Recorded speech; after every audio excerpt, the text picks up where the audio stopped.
लोग class 10th के 6 chapter को आज हम लोग पूरा विस्तार से पढ़ेंगे।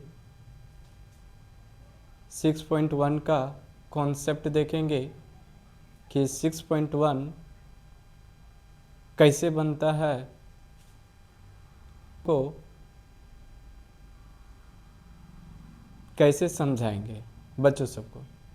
एकदम बहुत इजी तरीके से हम समझा सकते हैं अगर समझ में आएगा। सबसे पहले 6.1 का कॉन्सेप्ट चलेंगे 6 चैप्टर का, मतलब 6 चैप्टर त्रिभुज का पहले कॉन्सेप्ट जानेंगे, क्योंकि concept is the because power. कि कॉन्सेप्ट जब तक हम लोग कोई भी चीज़ को नहीं समझ पाएंगे तब तक हम लोग कोई भी चीज़ को नहीं बता सकते, नहीं समझ सकते हैं। तो सबसे पहले हम कॉन्सेप्ट को जानना बहुत सबसे बड़ी बात है। अगर कॉन्सेप्ट को हम लोग नहीं जान पाएंगे तो हम लोगों को 6 पॉइंट को तुम लोग कहीं से वीडियो आप लोग देख सकते हैं, तो आप लोगों को समझ में नहीं आएगा।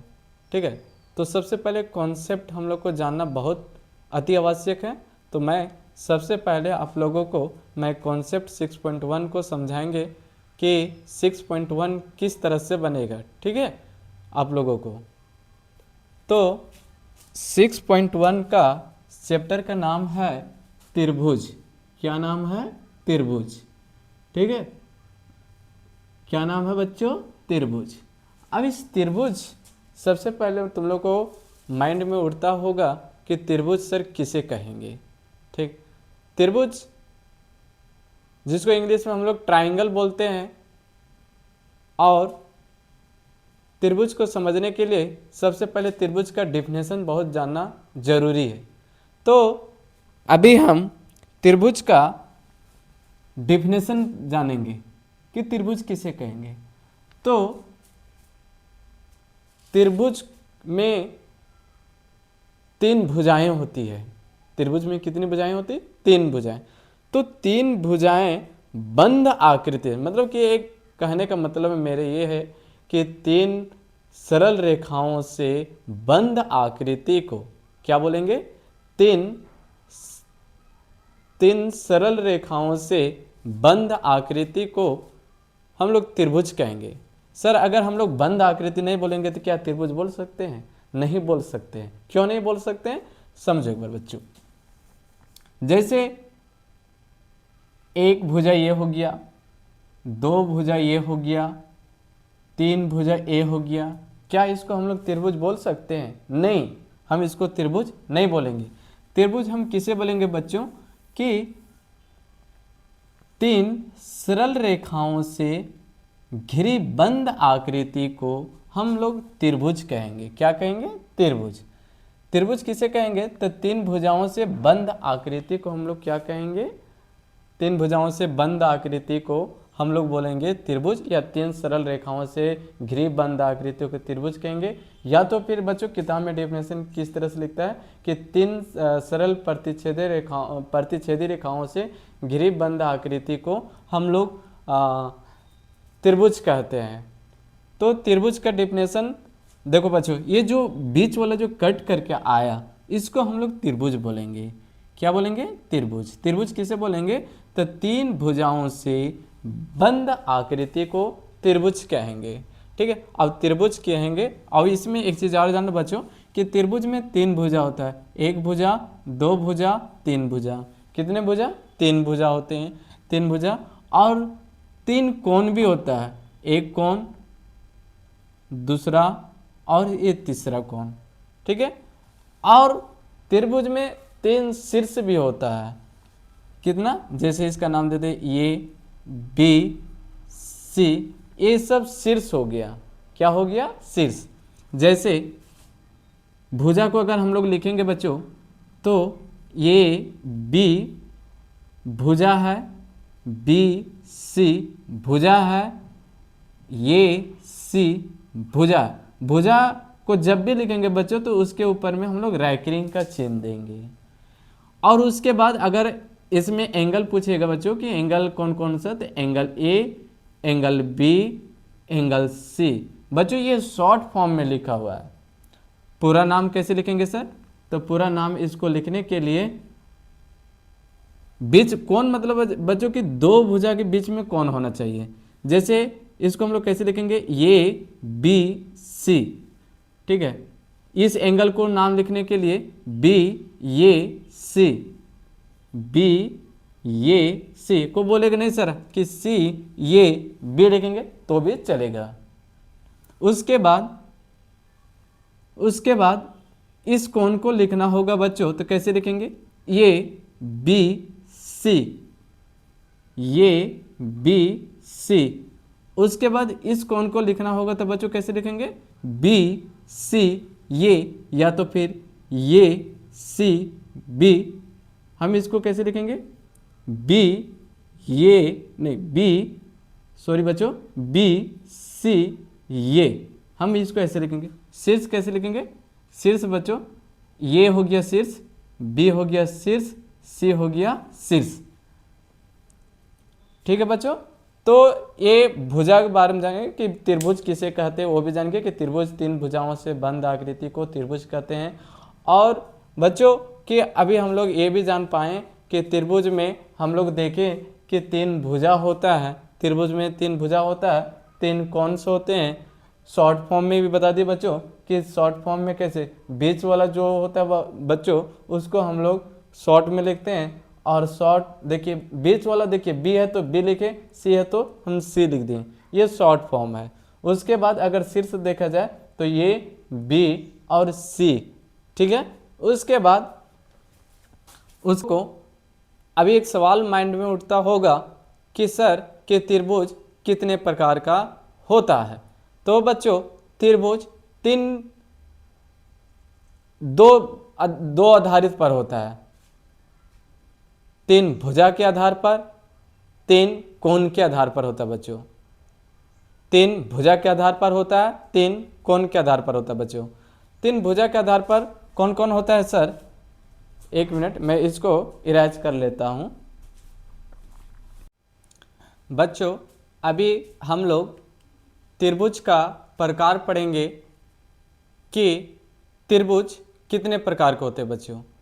त्रिभुज तीन भुजा के आधार पर बांटा गया है और तीन कोण के आधार पर बांटा गया है बच्चों। तो सबसे पहले मैं तुम बता देना चाहता हूं कि त्रिभुज कितने प्रकार के होते हैं। त्रिभुज 6 प्रकार का होता है बच्चों। त्रिभुज 6 प्रकार के होते हैं। पहला तीन भुजा के आधार पर होता है और तीन कोण के आधार पर होता है। तीन भुजा के आधार पर और तीन कोण के आधार पर होता है बच्चों। तीन भुजा के आधार पर सर कौन कौन सा त्रिभुज होता है एक बार आप बता दीजिए। तो तीन भुजा के आधार पर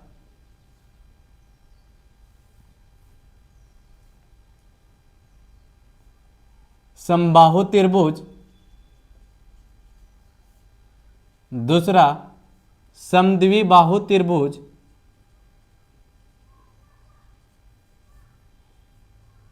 तीसरा विषम बाहु त्रिभुज, विषम बाहु त्रिभुज। और सर तीन कौन से आधार पर कौन कौन सा त्रिभुज होते हैं सर, तीन कौन कौन से आधार पर, सबसे फर्स्ट में न्यून कोण त्रिभुज। कौन सा त्रिभुज, न्यून कोण त्रिभुज।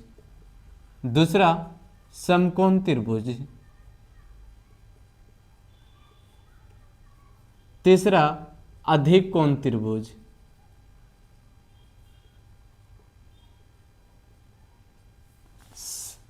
ये लिखे जो हम बच्चों आप लोगों को समझाने के लिए कि त्रिभुज तीन भुजा के आधार पर होते हैं, तीन कोण के आधार पर। पहला कि तीन भुजा के आधार पर कौन कौन सा त्रिभुज होते हैं सर, समबाहु त्रिभुज, समद्विबाहु त्रिभुज, विषम बाहु त्रिभुज।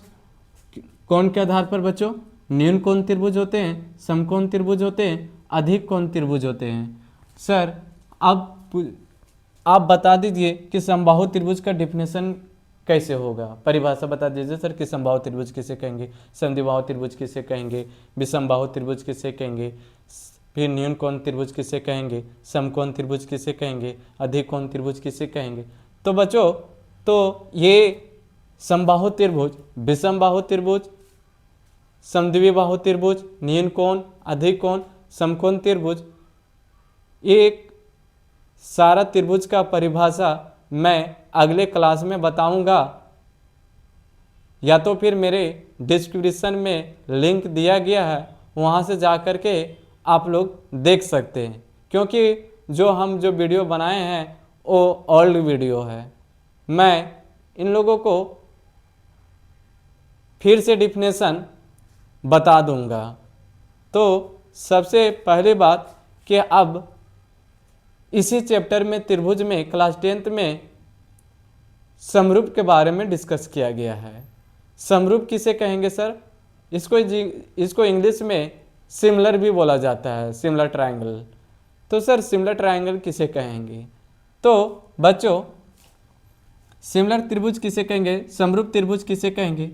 समरूप त्रिभुज वे आकृतियां होती है जिनका आकार और माप अलग अलग हो, आकार समान हो लेकिन माप अलग अलग हो, उसे हम लोग समरूप आकृति कहेंगे। एक बार फिर से डिफिनेशन बोल देते हैं। समरूप आकृति किसे कहेंगे?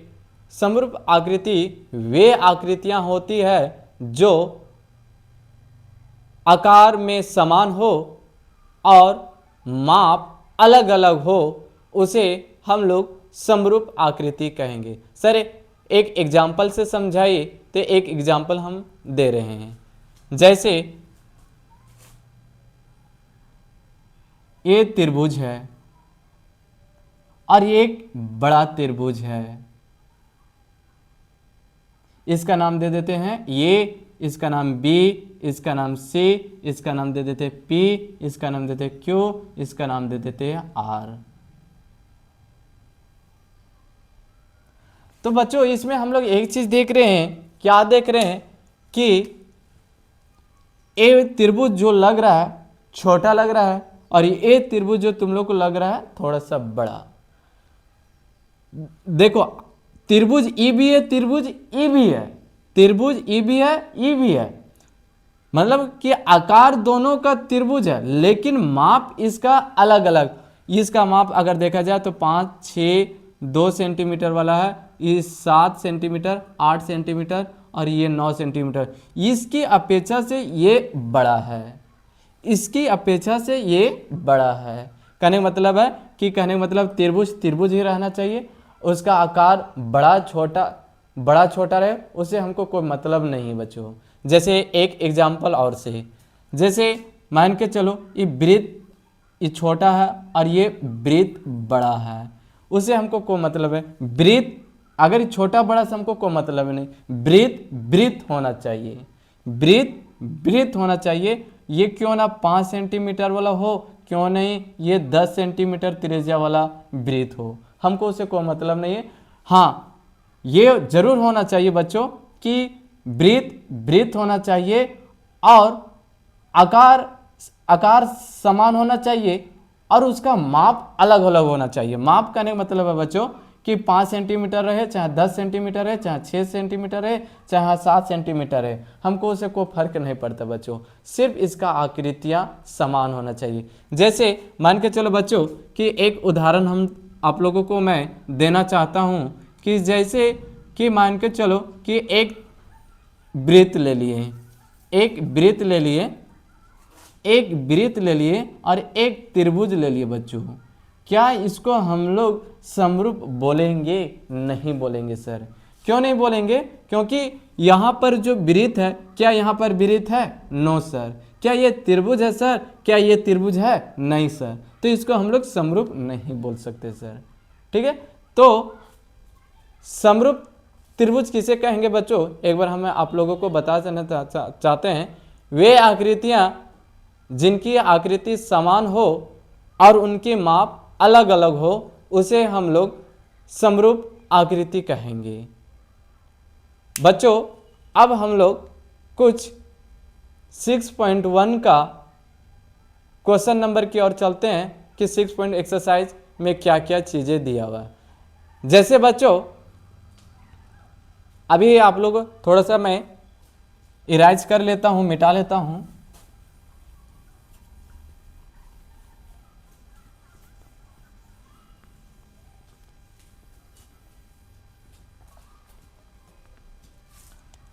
अभी हम लोग देखेंगे एक्सरसाइज प्रश्नावली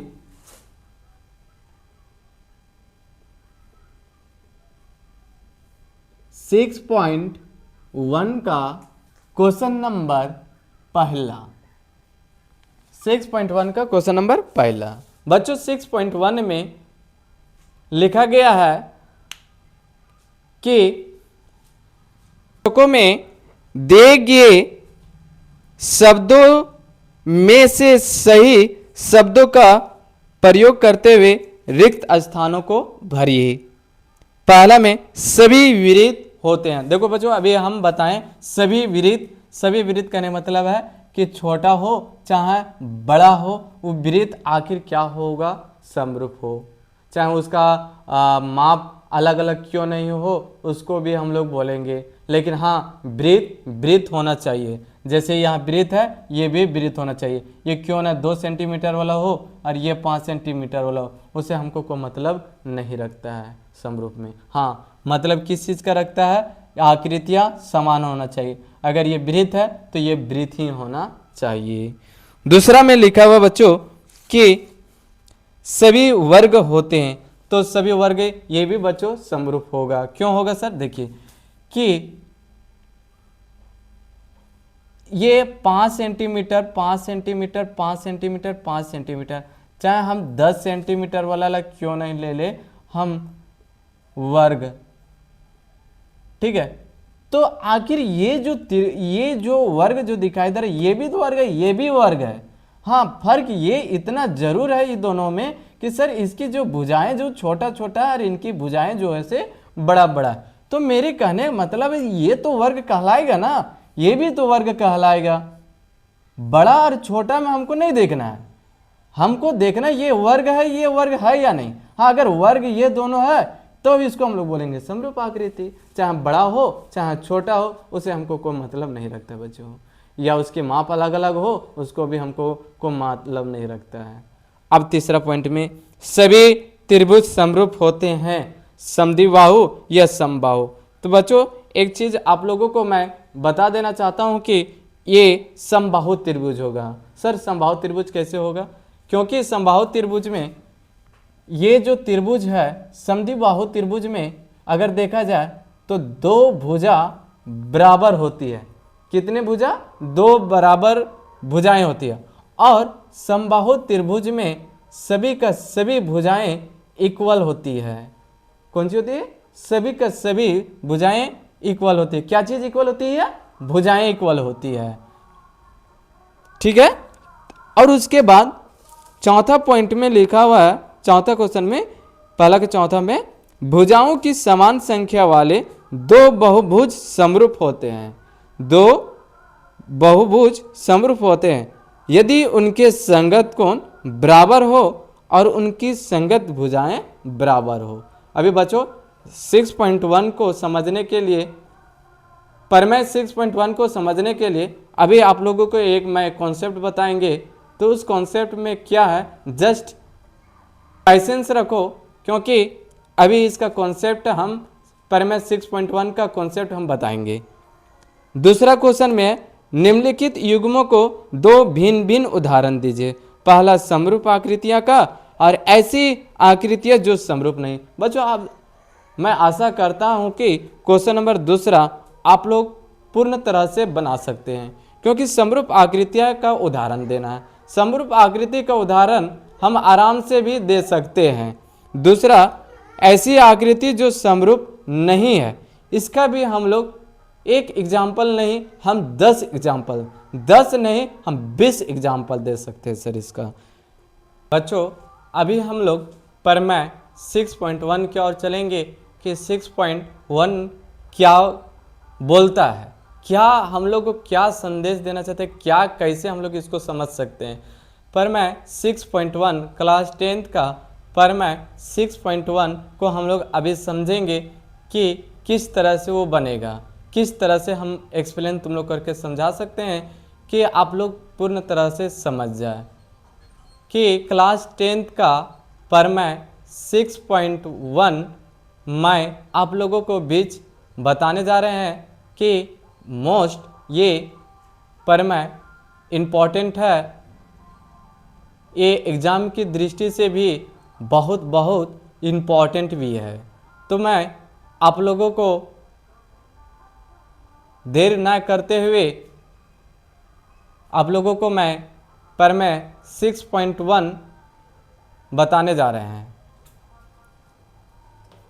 तो प्रमेय 6.1 में बोलता है कि यदि किसी त्रिभुज की एक भुजा के समांतर अन्य दो भुजाओं को भिन्न भिन्न बिंदुओं पर प्रतिच्छेद करने के लिए एक रेखा खींची जाए तो यह अन्य दो भुजाएं एक ही अनुपात में विभाजित हो जाती है। बच्चों, मैं आप लोगों को किताबी लैंग्वेज ना समझ करके हम अपना लैंग्वेज में आप लोगों को मैं समझाता हूँ।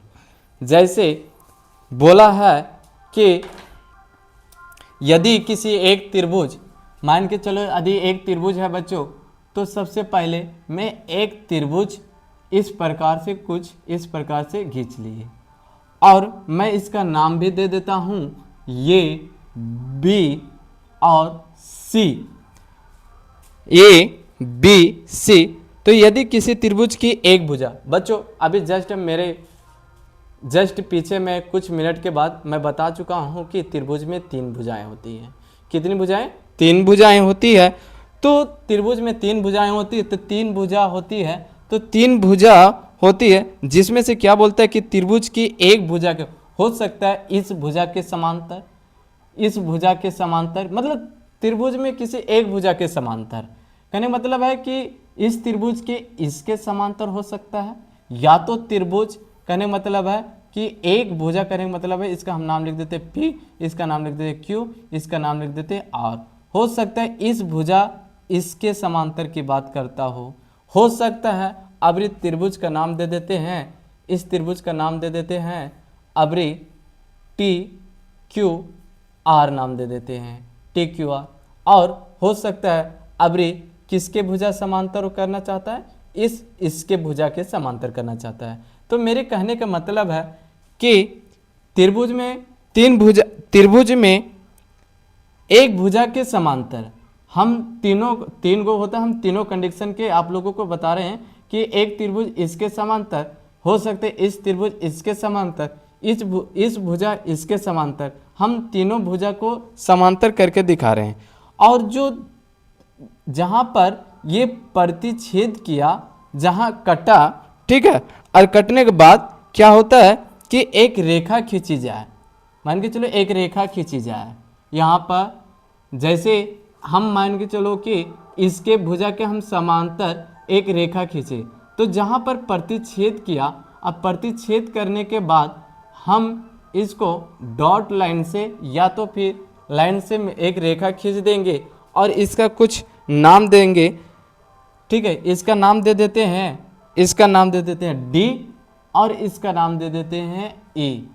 अब बच्चों तो अन्य दो भुजाएं एक ही अनुपात में विभाजित है। सर अनुपात का मतलब क्या हुआ कि जैसे त्रिभुज में 3 भुजा होती है, तो त्रिभुज में 3 भुजा जैसे समांतर किसी एक भुजा के समांतर करना होगा, तो क्या होता है कि एक जो अन्य 2 भुजाएं हैं वो अन्य 2 भुजाएं एक ही अनुपात में लिखाएगा। जैसे AD के बटे में DB और ये E के बटे में EC लिखाएगा। जैसे ये D के बटे में DB लिखाएगा और ये E के बटे में EC लिखाएगा।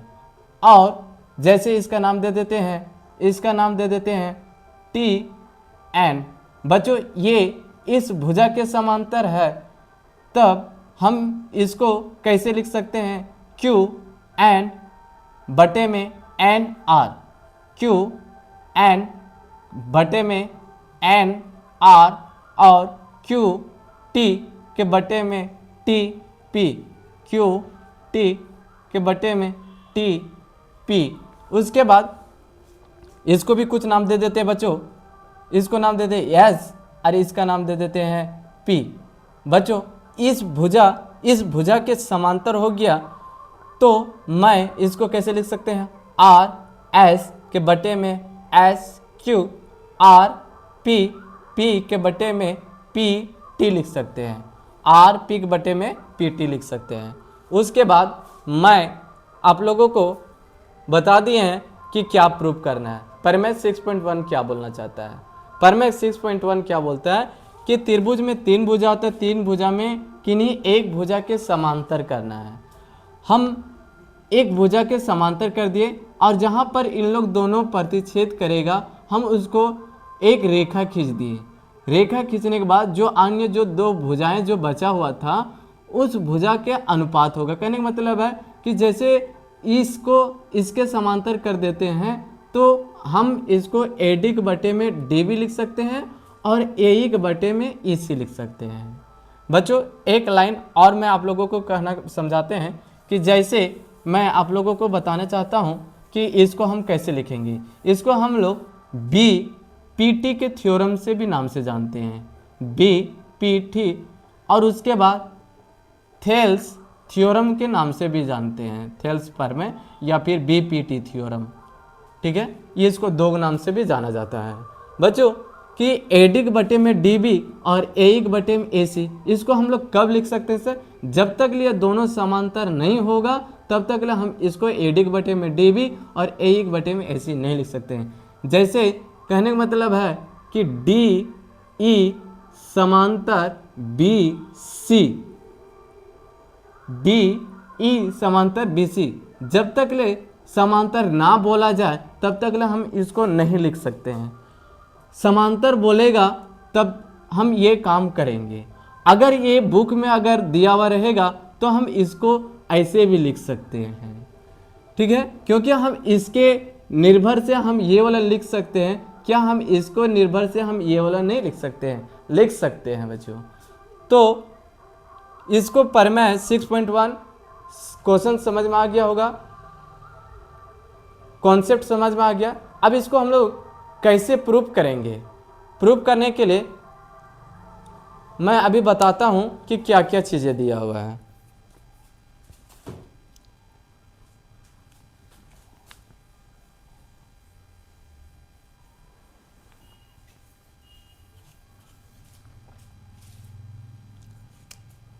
लिखेंगे दिया है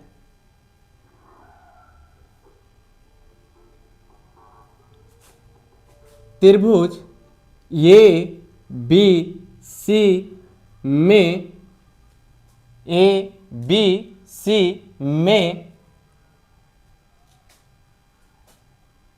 BC भुजा BC के समांतर BC के समांतर एक रेखा DE खींचे और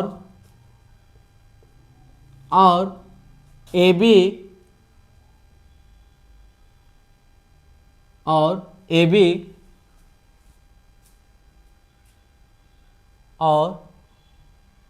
नहीं बच्चों, इसको हम लोग कुछ इस तरह से भी लिख सकते हैं। इसको हम लोग कुछ, ये ज़्यादा लैंग्वेज होते जा रहा है तो मैं लैंग्वेज कम लिखाता हूँ। लिखेंगे ABC एक त्रिभुज है,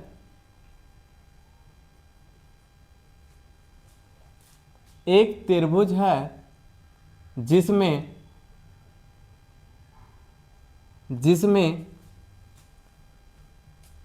DE समांतर BC है।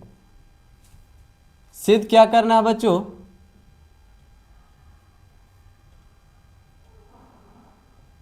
सिद्ध करना है, सिद्ध क्या करना है, ए डी के बटे में डी बी और ये ई के बटे में ए सी।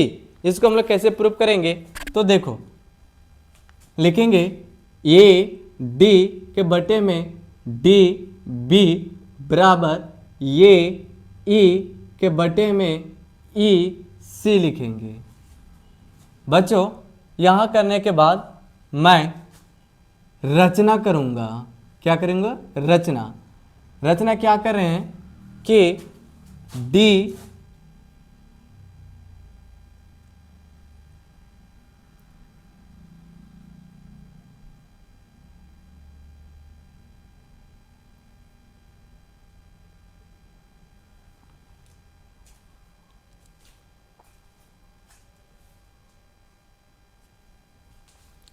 बच्चों मैं इसका नाम एन और एम दे देता हूँ, और उसके बाद हम क्या किए, ई एन लम डाले हैं ए बी पर और डी एम लम डाले हैं किस पर डाले हैं, ए सी पर। तो लिखेंगे डी एम लंब ए सी तथा ई एन लंब ए बी पर खींचे।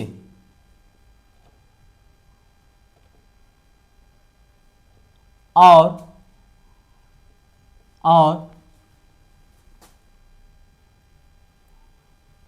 बी से ई को और डी से सी को मिलाएं और बी से बी को ई और डी को सी से मिलाएं। अब मैं बच्चों प्रमाण लिखूंगा। प्रमाण में क्या लिखूंगा बच्चों कि हम जिसके हेल्प से आगे हम लोग बना सकते हैं। जैसे मैं बच्चों आप लोगों को 6 में ही बताया गया होगा, 6-7 क्लास में, कि त्रिभुज की क्षेत्रफल क्या होती है। तो तुम लोग को पता होगा, आप लोगों को पता होगा कि त्रिभुज की क्षेत्रफल 1/2 आधार गुने ऊंचाई होती है। तो मैं लिखूंगा कि त्रिभुज का क्षेत्रफल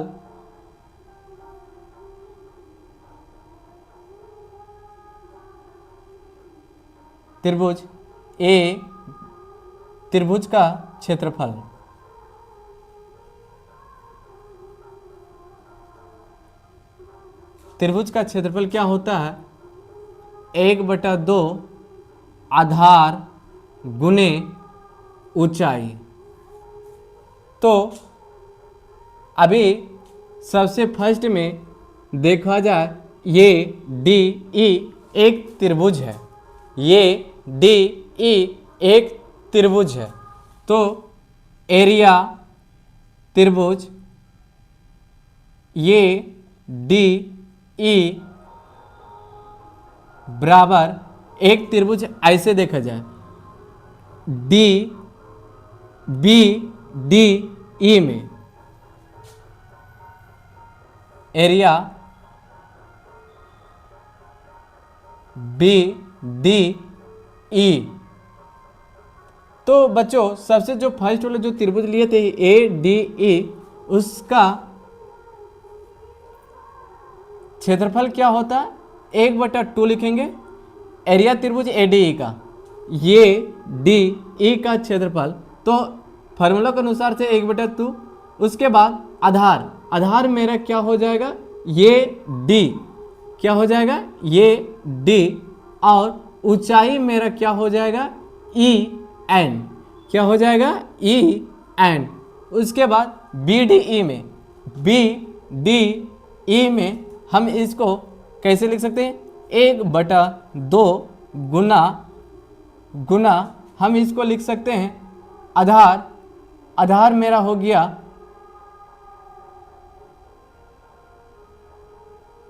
आधार मेरा हो जाएगा बी डी, आधार मेरा हो जाएगा बी डी, और ऊंचाई अगर देखा जाए तो ई एन होगा।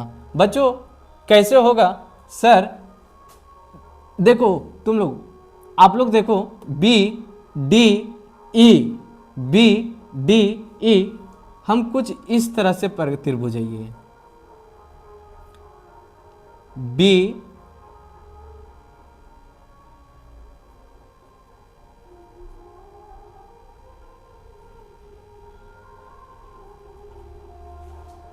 कुछ इस तरह से है। तो आप लोगों को मैं बता देना चाहता हूं कि इसका कोई ऊंचाई नहीं है, कोई इसका ऊंचाई नहीं है। एक मिनट बच्चों,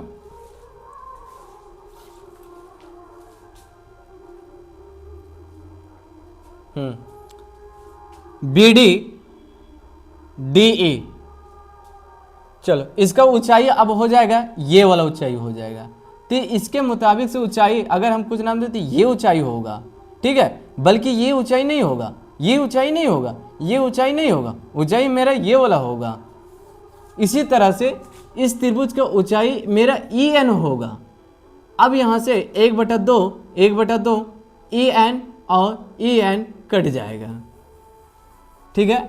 उसके बाद यहाँ से बचा ए डी के बटे में बी डी, इसको मानेंगे समीकरण पहला। फिर लिखेंगे एरिया, अब इस साइड ये डी ई ही लेकर के चलते हैं, ये डी ई बटा में एरिया त्रिभुज, अब इस त्रिभुज को लेकर के चलेंगे सी ई डी, फिर इसको इसी तरह से लिखेंगे 1/2 लिखेंगे। इस तरह से इसका आधार मेरा हो जाएगा ये ई हो जाएगा, और इसका ऊंचाई मेरा हो जाएगा डी एम। इसी तरह से इस त्रिभुज का लिखेंगे एरिया त्रिभुज सी ई डी का, तो हाफ। अब इसका ऊंचाई मेरा क्या हो जाएगा, आधार क्या हो जाएगा मेरा आधार हो जाएगा ई सी, और ऊंचाई अगर देखा जाए तो ऊंचाई मेरा हो जाएगा, क्या ऊंचाई हो जाएगा, ऊंचाई हो जाएगा डी एम हो जाएगा, ऊंचाई डी एम हो जाएगा। अब 1/2 और डी एम कट जाएगा, ठीक है। बच्चों यहाँ से रिजल्ट क्या आया, ये ई के बटे में ई सी, इसको मानेंगे समीकरण दूसरा। बच्चों अगर हम ध्यान से देखें, केयर करें तो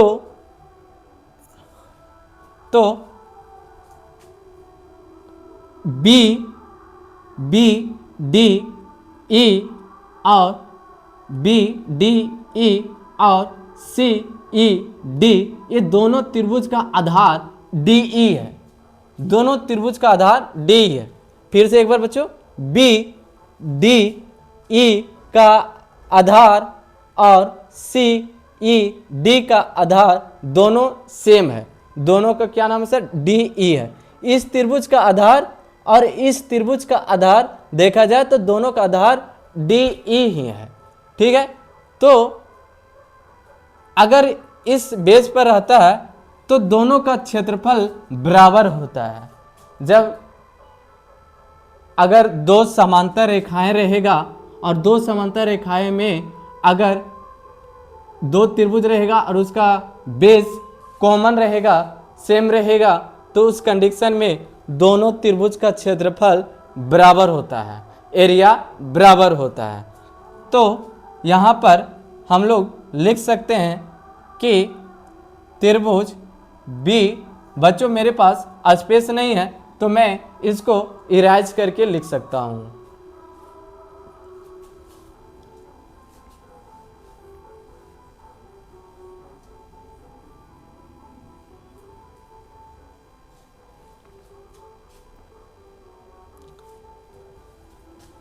त्रिभुज बी डी ई और त्रिभुज सी ई डी का दोनों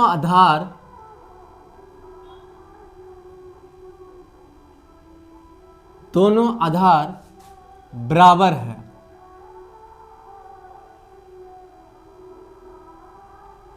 बराबर डी है।